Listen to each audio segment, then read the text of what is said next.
There's no losing, only learning. There's no failure, only opportunities. And there's no problems, only solutions.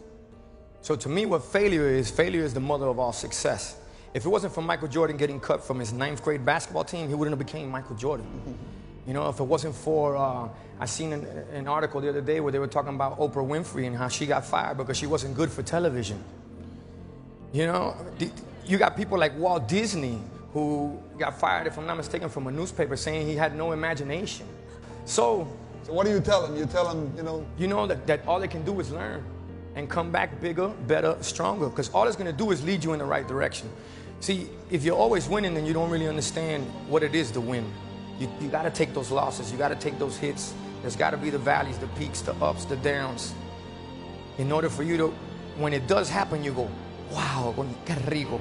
You know, this is what it's all about. And not only that, it's never about making it, guys. It's always about maintaining it. That's the toughest part. So to anybody here that feels that they left losing something, no, all you did was gain. And not only did you gain, understand they say that be wise is to know what you don't know. So therefore, coming here and not knowing certain things that maybe didn't lead you to the prize, but in the grand scheme of things, 10 years from now, God knows what the grand prize may be.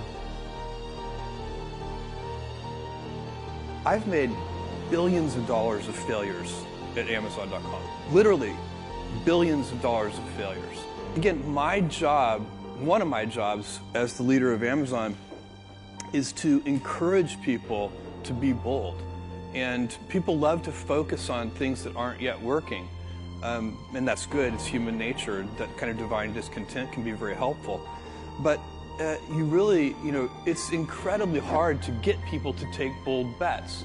And you need to encourage that. And if you're going to take bold bets, they're going to be experiments. And if they're experiments, you don't know ahead of time whether they're going to work. Experiments are, by their very nature, prone to failure. But big successes, a few big successes, compensate for dozens and dozens of things that didn't work.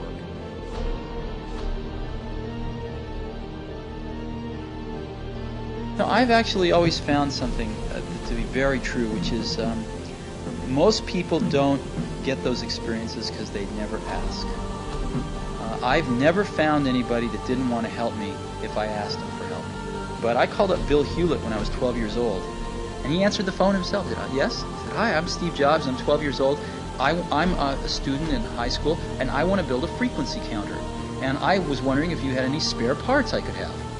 And he laughed, and he gave me the spare parts to build this frequency counter, and he gave me a job that summer in Hewlett-Packard, working on the assembly line, putting nuts and bolts together on frequency counters. He got me a job in the place that built them. And I was in heaven. And I've never found anyone who said no or hung up the phone when I called. I just asked. And when people ask me, I try to be as responsive and pay that debt of gratitude back.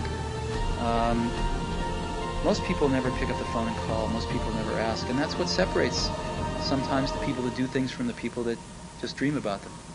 You gotta act. And you've got to be willing to fail. You've got to be willing to crash and burn. With people on the phone, with starting a company, with whatever. If you're afraid of failing, you won't get very far.